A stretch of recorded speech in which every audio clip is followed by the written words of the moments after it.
Right. So I would say before you reach out to any of the tools that you mentioned or the ones that I am going to mention soon, just do some reflections. And I'm not talking to you, but anybody who's listening to us or anybody for whom this could be useful. Hello, today you are listening to our first English episode of Love to Lead, the new work and new leadership podcast from Wietasch and Partner. Our motto is that we love to inspire and support leaders and organizations to develop value-creating ways of working together in the new as well as the old world of work. I'm Barbara Wietasch, and I'm very delighted that you are giving us your ear and your time today. And today I'm talking to Gabor Holch, an intercultural leadership consultant, coach, author, speaker, who not only commutes between East and West, but also builds bridges and connects them through his work. We met in 2016 at an event as the OSCE, Organization for Security and Cooperation in Europe, and found out that we are both interested in the same topics, such as global management, where we both are authors on global topics, such as my book, Global Management, Dancing on Icebergs. Gabor has served for more than 100 clients in more than 30 countries. He is expert since age 4 and China-based since 2002. Working globally, Gabor is certified management consultant in English and Mandarin. His latest book that I just hold in my hand, Dragon Suit, The Golden Age of Expatriate Executives in China, was published in summer 2023. In this book, Gabor addresses crucial questions for international business. How did China become a key market for global firms? Why are most foreign managers unprepared for these challenges? And most importantly, how can managers, entrepreneurs, experts, and students prepare for an increasingly China-facing future in business? Gabor, have I forgotten anything? No, this was quite a voluminous introduction. Thank you very much for having me on your podcast, Barbara. Yeah, thank you for your time and thanks that you share your experience with us today. Is there anything would you like to add? No, actually, I just looked back on that OSCE meeting. I remember it was a very impressive one with HR people from all over international organizations and all over the world. We had great chats. And also your introduction just made me look back on the almost a year because actually on paper, the book came out in August, but actually it reached the leaders in September last year. So yes, I didn't know that the times would be so turbulent and so much would change between China and the rest of the world while people are reading the book. Yeah, thank you. And to get you know a little bit better, I already referred to it in our preparation. What 3 episodes in your life have brought you to where you are today? Excellent. So to a certain extent, you already touched on these 3 episodes, but I have to elaborate a little bit for those who are listening to us. So first, that half-sentence remark that I have been an expert since age 4. And what happened at age 4 is that my father, who was an engineering manager for a company that was eventually acquired by General Electric, he got a posting, an expat posting in Baghdad, Iraq, which was before the Iran-Iraq war. So it was a fantastic place, especially in comparison to my native Hungary. So they had more exports. It was Baghdad was a hub of international business. And it was a wonderful place to spend half of my childhood there. So I think that's where I became a cultural relativist, and I saw how people live when cultures that are normally so far away, they suddenly meet through the forum of expat families. And I was one of those kids. So this would be one of them. Probably the other one is my studies and early career in international relations. So I studied international relations. Then I studied diplomacy. I became a junior diplomat. I was with the OSCE. I was with the Organization for Security and Cooperation in Europe. This is one of the reasons why they invited me to speak at that Vienna conference where we met. And that was right after communism ended in Hungary, the big extension of the European Union. And I specialized myself in the Asia policy of the EU. So this is where my East-West interest comes from. It's later that I train myself over to a coach and consultant. And then finally, probably the third one would be my arrival in China in 2002, which was mostly for personal interest, not professional interest, because I had been interested in East Asian philosophy, martial arts, history, movies, everything. So I quit my job at the OSCE, which at that point was more related to the Balkans and the former Soviet Union. And this was one of the problems for me. And I just took my 2 suitcases and I thought I went to China for a 2-year sabbatical. But then it became more than 20 years in the country. And the coaching, consulting and training business that I started in Shanghai. Yeah, and now you're moving back to Europe, moving to Budapest and still working on global projects and topics. If we refer to the name of our podcast regarding new leadership in the new world, what should we know and how should we work with our coachees, thinking about different personalities and even different cultural parameters for each country? When I met you at the Organization of Security and Cooperation in Europe, you explained a special tool to get oriented. And it was very different from other studies like Hofstede, Trompenas, Halls, and so on.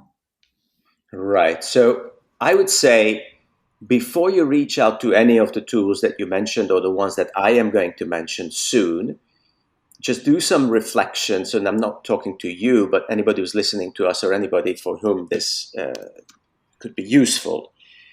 Do some reflection beforehand on your situation. Because one thing that I cannot emphasize enough in an intercultural environment is that your current situation, who surrounds you, even your state of mind and your mood influences the way you digest information and make decisions. And when people start working across cultures, it could be that somebody has, let's say, sits in Vienna or Boston or Tokyo, doesn't matter. And they have just acquired a client whose culture is challenging and significantly different from your own culture. So let's say this Japanese firm or this Austrian firm has just signed a big contract with a big firm from Nigeria or Brazil, whatever it is. So just be aware that it's a mild shock that we are going through in this situation. They reply emails differently. When we go on a call, like a video call, then they respond differently. They speak when we think they are not supposed to speak, and then they really don't speak when we want them to speak.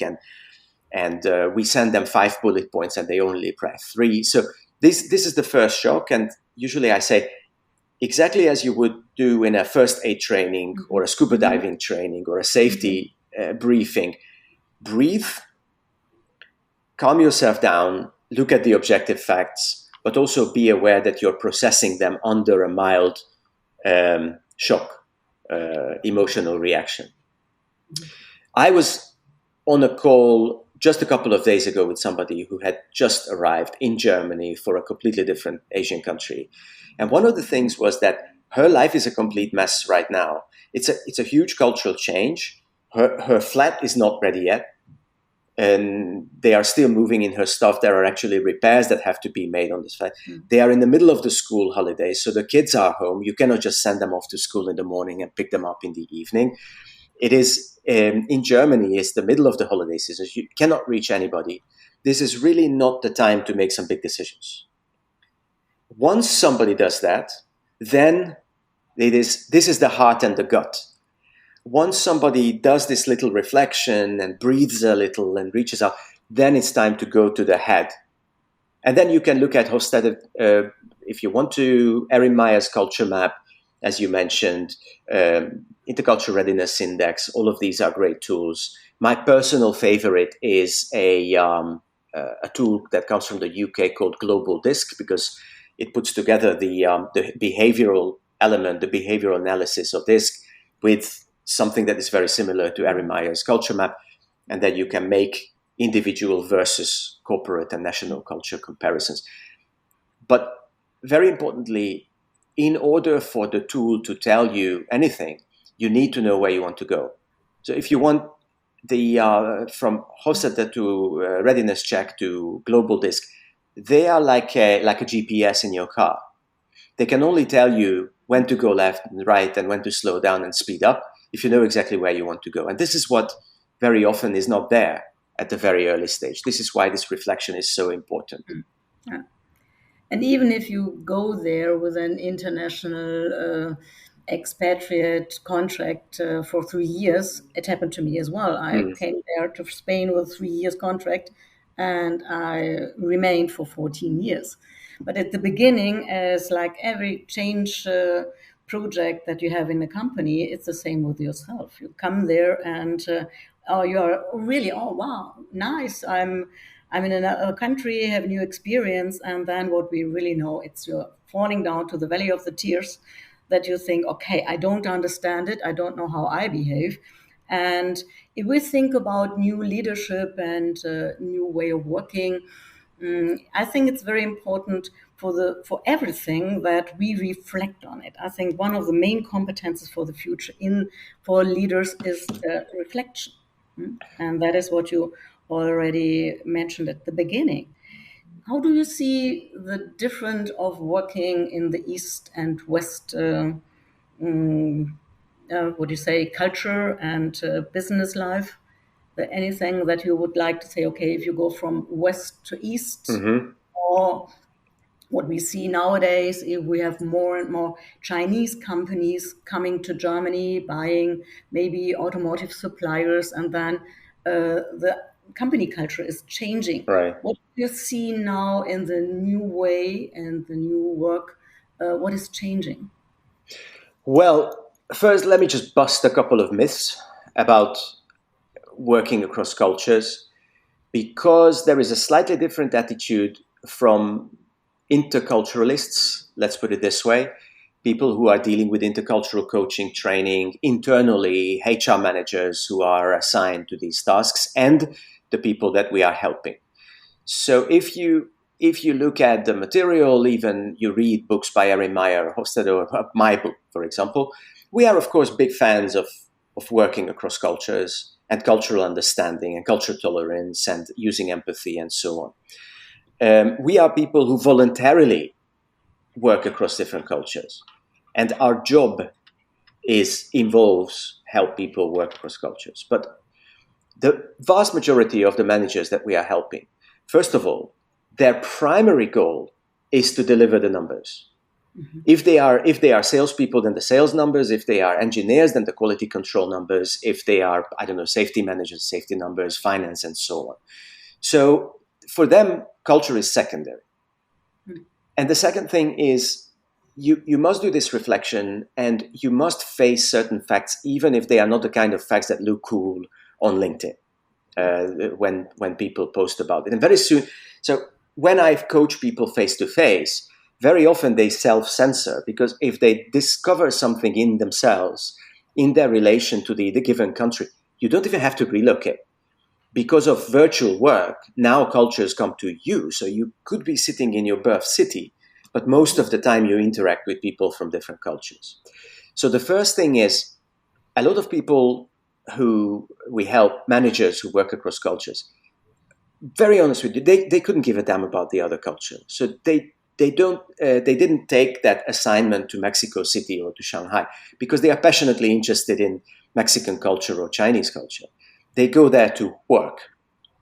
And very often, eventually, they build up a healthy interest in the local culture. But eventually, they are there to work. So what the company wants from them and what they want from themselves is that they fly for 10 hours, they arrive, they put down their suitcases, preferably they outsource it to somebody. And then they go to work, they type in their password, and they start delivering value for the company. So this is one very, very important thing. What I see, and not very happily, is that there are a lot of intercultural experts who force people to immerse themselves in the culture at an early stage.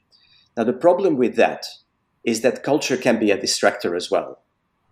So if you try to switch to an unknown language too early, or you try to pick up the routine or even the diet of a country, that can just divert you from your core business at a time when it's already upset, where it's already disrupted. And this is why, if you ask what is the difference, an element, and often underappreciated element of the success of large multinational companies is that they create these relatively culture-free spaces. Mm-hmm. So let's say I work for companies like BMW, the car company, like Bayer, the pharmaceutical company, like a Japanese bank, and so on. Wherever in the world you work into the offices of these companies, you will see similarities. They use the same software. They have the same, or at least comparable design. If I walk into that building, I would roughly know which way to look for the big boss and which way to look for the storage, because they standardize these things. And if somebody has been in a country voluntarily, like China or like a Middle Eastern country, then very often they say, "Oh, this is the expat bubble," and people are ignorant about it. But this expat bubble, without this expat bubble, a lot of people wouldn't be functional in that culture at all. Now, when you mention, for example, Chinese car companies, and I actually do work with their Chinese managers who are earmarked or already commissioned to Europe. One of the reasons why I spent more time in Budapest, in my birth city, is because it became a big hub of Chinese investment. Mm-hmm. And one of the things that Chinese companies haven't managed to develop yet is exactly this. Is exactly a kind of environment that would make sense in Helsinki and in London, just like it does in China. Very often, these Chinese companies retain a specifically Chinese way of working with hierarchy, for example. How do you relate to your boss? Spatial design. How do you deal with, for example, Chinese managers are obsessed with using WeChat for communication because they claim it's much more efficient. But a large majority of people either don't have it, never heard of it, or even if they download it, they are not entirely comfortable with it. So you cannot just, switch over to WeChat overnight. Mm-hmm. And Chinese companies must learn, whether or not they want to, they must learn from the 100-year experience of companies like BMW or General Electric or General Motors, how they created this easily translatable space, mental space, communication culture that makes it easy to work anywhere in the world, really. That's interesting, because it's a little bit like the expat bubble that you say is like the third culture kit. All these kids from diplomats that have these tools how to move very quickly to a new country. And that is what you say, okay, the Western executives know this already. And that could be very important for the Chinese managers. They move to Western countries and work here because they are lacking about this bubble, the support from their own cultural community. And very interesting. In the Dragon Suit book, I mentioned a case study about L'Oréal, the French cosmetics company, which has a specific policy of moving third culture kids. And just a little bit of explanation. These are people who come from families where the father and the mother were from two completely different cultures, or they were moved around when they were little, just like I was, or let's say they were born in a family where the two parents were from the same culture, but you were born in a third culture and you grew up in the third culture. So L'Oréal specifically moves people where cultural agility is needed from this kind of background. But what you have to appreciate is it's an amazing short to medium term solution, but it's not a long term solution, because what can very easily happen is that if you create this community of culturally, very naturally agile people, because their personal history enables them to be cultural agile, you can actually create a silo that people all around them don't understand. So let's say if I am one of these third culture kids, and a company like L'Oréal, but a lot of companies do that, they move me into, let's say, a Asia Pacific sales department, where the bigger half of people are also third culture kids.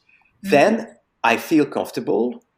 I feel more productive when we do intercultural sales, but also I will be convinced this is the normal kind of behavior. Now, then I walk over to the quality control department, the engineering department, the graphic design department, where half of the people are not third cultured kids. Mm-hmm. And then I will be, very often when I talk to these people as a coach, I hear them confirm that those people are stuck, they are a silo, they should learn cultural agility, but actually they are just working like 95% of people in the world work in an office, surrounded by their normal corporate and national culture, in that order, by the way, because the impact of corporate culture is much stronger in this case than national culture. So you also have to develop a certain level of empathy. It's a little bit like a very tall person in the cinema, mm-hmm. right? So if I complain that I cannot see anything because the cinema is not neatly enough arranged, not professionally designed, this person who is 6'2", he looks at me, there is no problem, I can see very clearly. Yeah, but because you are a foot taller than I am, and everybody behind you cannot see. Mm-hmm. So we have to, when we are in a specific situation, we have to deliberately learn this kind of empathy, so that we understand how does it feel to work across cultures without this kind of natural agility and empathy. That's the real trick of intercultural skills. Yeah. But when I wrote my book about global management, I was thinking about differences in different cultures, countries. Nowadays, I would say, even if you are in your company, you have different culture between the different departments. What you already mentioned, sales is different. It's more or less like marketing, but there are differences. But if they go to quality control or if they go to finance, they will have the feeling like, okay, that's a different world. So we need this in a little, in the normal company and corporations as well, that we are always talking about. We have to somehow connect the silos so that people get to know each other and have this empathy to understand and to want to understand each other. Right. So, but then you go home at least, and you have your home situation and friends and your community where you get your energy as well. So if you work with top managers, with executives who are working in different situations, we are 30 different countries and more than 100 different companies. So they have their, if you look at the new way of working today, and everything is changing, and I think that you experience this as well, that it's much more speed in it, that is much more pressure on it. If you work with the executives, what is the way of working, or how do you work with them? Yes, managers who work in this kind of environment, they are very often unaware of how much of what they are supposed to do is simply a sharper awareness. So very often I start working with executives who work across cultures. And I said, okay, I mentioned where we are going to get. We are going to learn to mentally map cultures. We are going to learn how to mentally connect cultures and develop corporate executive communication strategies so that you get results with people, manage conflict, and so on. But first, it's very often observation skills that we focus on, because people are busy and then they basically forget to observe the other person, even in their own culture. And then, if an executive, I work with high-level managers most of the time, they introduce a new strategy, they delegate tasks, they give feedback. They simply forget to observe the verbal and non-verbal communication of the other side, how well it is received. I mean, they put their whole heart and all their hard-earned experience into the delegation, into the feedback that they give. And they take it for granted that it's well received. Of course, it is in the interest of the receiver to receive it well. So even in their own culture, they forget because that those people have their own ego, they have their own interests, they have their own plans. So maybe it's not as smooth as they think. And then you take all of this over to another culture, where a smile, if I touch my chin like this, that listeners cannot see, but I do, leaning back, leaning forwards, eye contact, the tone of voice means something completely different, right? So in Europe, we giggle when we disagree. In Asia, we giggle when we are confused. First, I spent a lot of time working on this, just simply observing. I think this is tremendously important. And then the other thing that is very important when I work with these people, when we work across cultures, is that when you work with these tools, where the focus is. So that's why I said that corporate culture is more important than national culture. And this is why I recommend Global Disc, because that can describe with the same visual language individual behavior, national culture, and corporate culture. Now, if we look at this, and if we look at it very simple, as you said, there are these very simple behavioral terms like extroversion, introversion, high risk, low risk, I think your example was power distance, collectivism, and so on. Mm-hmm. So these factors work in individual behavior and in corporate behavior and national behavior. But we cannot choose where we are born. So let's say if I'm born in an outgoing, happy culture like the Philippines or like Spain or some of the Middle Eastern cultures, but my own personal, natural temperament, my genetic code is introverted and perfectionist, bad luck for me. I still live in that country, so during my childhood and during my education, I will consistently receive negative feedback about my natural behavior. I cannot help that. I was just born in the wrong country. Or if I'm born in Japan or if I'm born in Germany, but I am a flexible, disruptive, loud, outgoing kind of person, exactly the same thing. But people can choose where they work. So this is where if we cannot be ourselves, if we consistently receive negative feedback about our natural behavior, then we start to seek out communities which are similar to us. So nerdier kids find nerdier professions and outgoing people find outgoing professions. And this is the reason why you have those different cultures in the same company. It's almost as if the engineering department is in any company anywhere in the world is a little bit German. And the public relations department is always a little bit Italian. And so on and so forth. And that we can choose. This is extremely important. So, as a manager, and this is one of the first lessons, you will always be biased.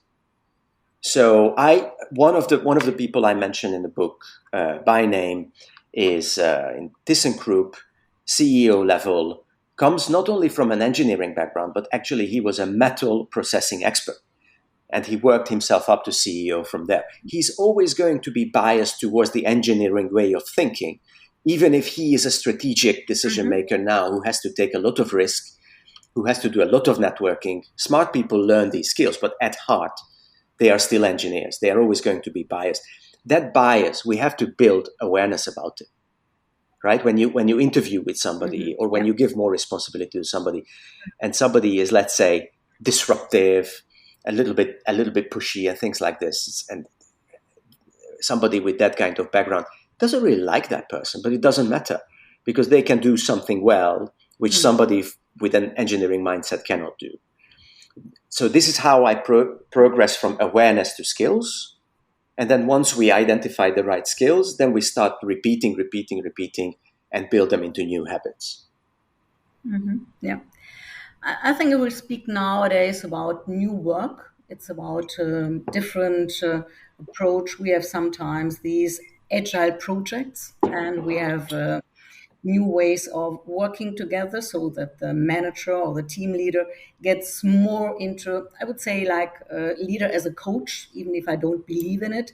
But you have different tools, so you make more questions, you bring people to the desk so that they can make the table, so that they can make the decisions and things like this. You develop your team in a different way to be somehow more self-organized.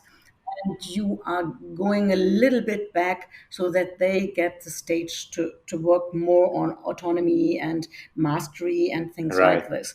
So that is the way that up to now I haven't seen in inter and global management training, so that they really focus on, okay, things are changing.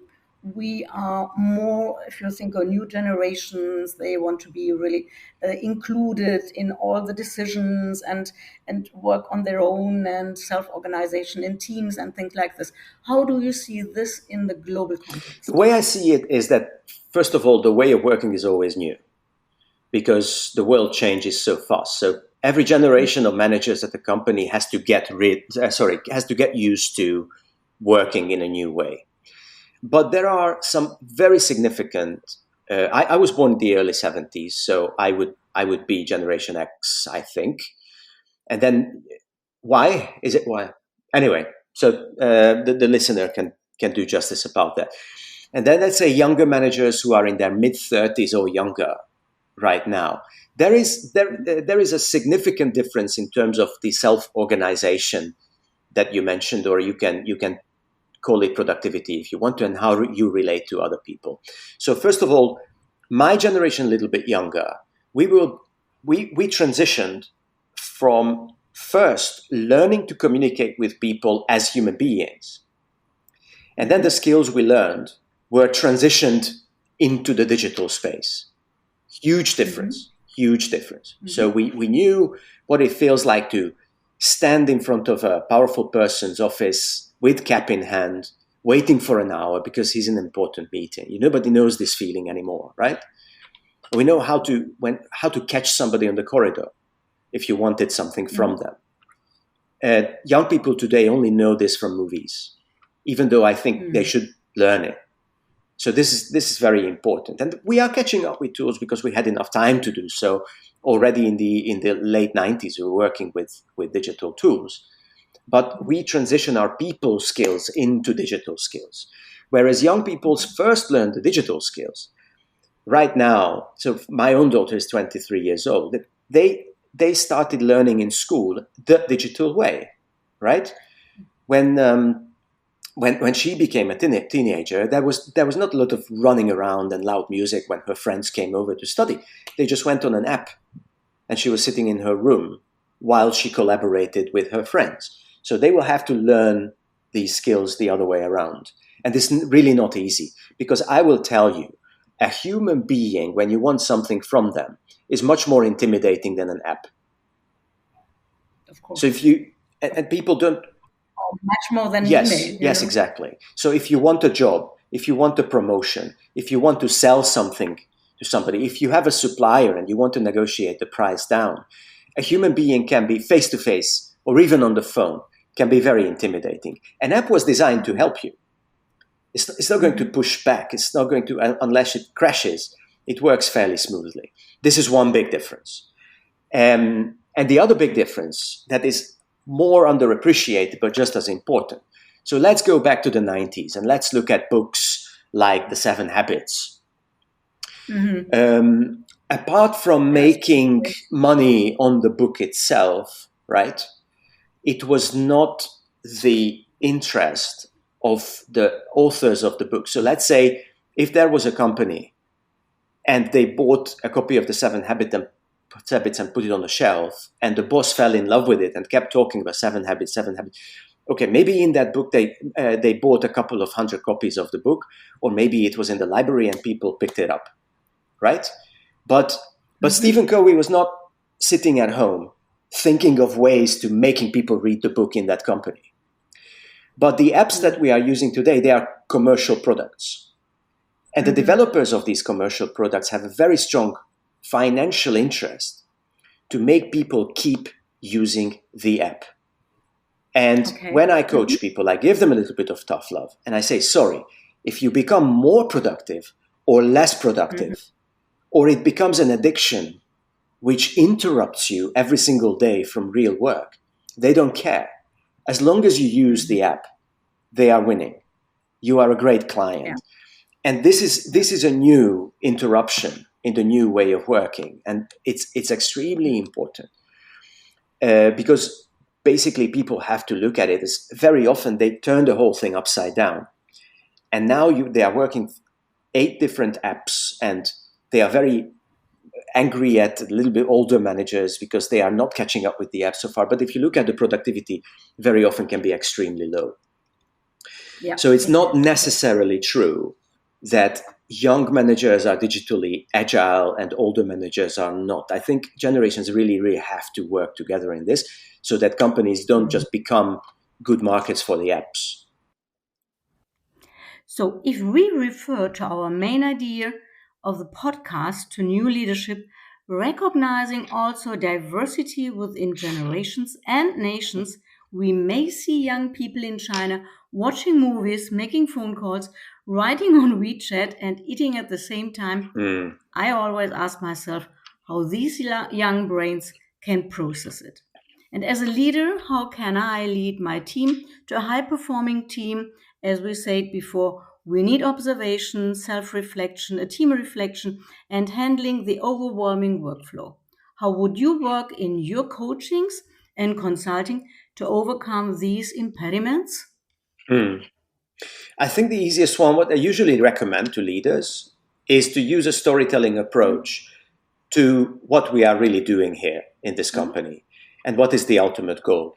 So the ultimate goal is whatever you're doing. Let's say, let's see 3 simple examples. Number 1, you are a not so junior, but not very high level salesperson. Number 1. Number 2, you're an engineering mid-manager. Number 3, you are CFO. What are you really trying to achieve here, right?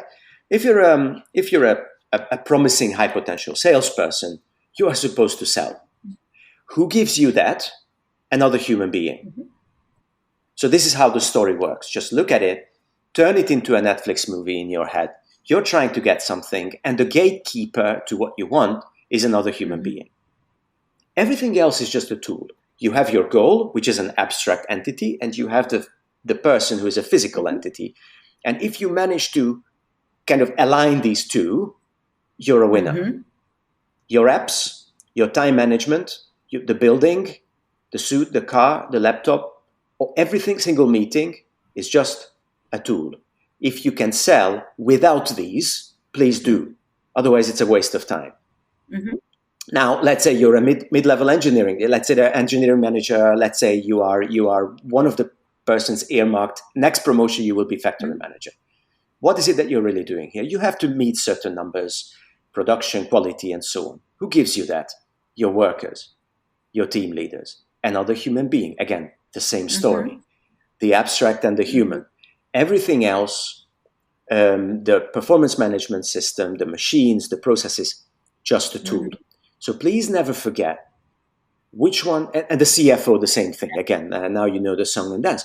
So the problem with the new way of working, that sometimes people turn this whole thing upside down, and they think, for example, if I'm a salesperson and I already sent you 3 MS Team meeting invitations, and you don't accept them, or you don't respond the way I want you to, sorry, I tried. You are just a messy person. But then when I work with these leaders, we go back, it's like, listen, the tool is a tool. The person is the point, right? I don't know if the leaders, the listeners will know the story of the Procrustean bed. You know, it comes from ancient Greece. There was an innkeeper who had a hotel by the side of the road, and then people went in, and he had beds in his hotel, which were of a certain length. So what he did is that people checked into his hotel. It's an ancient Greek tale. It's a little bit horrible. But the point was that if they were too long for the bed, then he chopped some off of the legs of the guests. And if they were too short for the bed, then he stretched them to the size of the bed. So the new way of working has a real danger of repeating this kind of story. And I cannot tell you, for example, very often a young salesperson talks to me as a client, right? I contact the company and I said, I'm interested in what you do. I get a form. Fill the form. The form doesn't work. It doesn't accept one of my choices, or I press the button, nothing happens. I go back to them with the contact from, sorry, the form is not working. I get like another automated thing. I'm sorry. You know, it's a misunderstanding. So I always tell them, listen, look at your goal. and look at the person who has in his pocket or her pocket what you need. And you have to put these two things together. Everything else is just a way to get there. Yeah. Does this help? Right. Well, for example, Chinese companies in Europe. Do you know how many conversations they hope to end with just download WeChat? I don't know. That is, yeah. So we are talking to the Chinese managers of this company who are in Europe, and then they say, well, listen, the Europeans, they are not responsive. Why don't they just download WeChat? And then we go to a meeting, or we are communicating. Sometimes they are physically in different spaces, and then we connect them as part of an intercultural program. And the Chinese say, just download WeChat. And then I go back to these Chinese managers and I say, well, listen, okay, so imagine that you are an engineering manager in Copenhagen or in Barcelona. Could you please just describe to me as a story? That's why I said, yes, let's use storytelling. Just describe to me as a story. This person sits in Copenhagen or in Barcelona. What it takes for this person to download WeChat. And then after that, apart from work, what would they use WeChat for? Because it's really not easy to get onto WeChat. It's, I had it it's for not a time an app on that you just my download mobile like any phone. other app. It has a completely different logic. Then international managers start complaining. Then they start getting all kinds of unwanted advertisement on WeChat. Everybody starts, in many Asian cultures, there is no demarcation between private life and professional life. So then they get these, from their perspective, weird messages that they really don't know what to, one of my friends is looking for something. Do you know somebody? They really don't need that. And of course, if the same discussion it goes the other way around, then the European manager says, just download WhatsApp. And that's a very ugly end to the conversation because the Chinese managers don't have access to that app. So this is why we're saying it's much more concrete than we would think. And then if we build empathy with storytelling, then we can start approaching each other and put ourselves into the other side and co-create a solution. And it's, as we learned from Simon Sinek, really start with the why. Why should they download WeChat? And why not using WhatsApp? That's in Europe and in US, the normal way of text messaging. Or downloading WeChat, because actually a lot of Europeans are curious about what WeChat is, but using that as a collaborative activity. So in this case, the story changes because as a Chinese manager, my job is not to tell them what they should do, right? In large organizations, this is one of the most damaging kind of behavior. You should do that. It is your job. When you have done that, come back and talk to me, right? But until then, I am not going to engage. Whereas a much more constructive attitude is, listen, you don't know what it is. I know what it is. I know what the potential of a WeChat account is. Yeah, sure. It can be difficult to figure out, and there is a lot of unwanted advertisement on it. But you can go on a call, an MS Teams calls, the kind that we are on now with video. Both of them have their phones, and by the time they help each other download the respective app, it is a collaborative experience. Now, one step closer to each other. Oh yes, of course. And we learned from Simon Sinek, it is, as you already said, more about why do we do what we do? How can we collaborate and create greater transparency and learn from each other? And the question is, how can we involve the top management and the executives? As you mentioned at the beginning, start observing, reflecting, and sharing goals. Well, the way you have to look at it, any tool can be used for many different purposes. So let's say you have an A4 sheet of blank paper and a marker, right? You can use it to create a chart for your colleague, which is going to change their lives and increase their productivity. Or you can use the same tools to create a sign, do not disturb, and slap it on your door. It is the important thing in the new way of working is to look at digital tools and use them in a way that connect people, not get rid of the messy personal element. Because I understand, I know young generations, they were built up in a digitalized environment, mentally, cognitively speaking, their education was very much digitalized. Personal connections are messy. But if some of the representatives of these generations listen to us, I would say, when I go back to the 90s, when I started working with large organizations, I will tell you what you need to the next level to start an executive career, to be a team leader, to be an ambassador for a brand and things like this. It used to be 1 out of 20 people make it, right? So you have the right combination of expertise and communication skills, 1 out of 10, 20. Very difficult. Yeah. Now it's 1 out of 50. Yeah. So do yourself a favor and make it more likely that you are a master of the digital tools, but you also have the empathy of the person on the other end who is using the same tool. Yeah. Yeah. Oh, that's interesting. Yeah.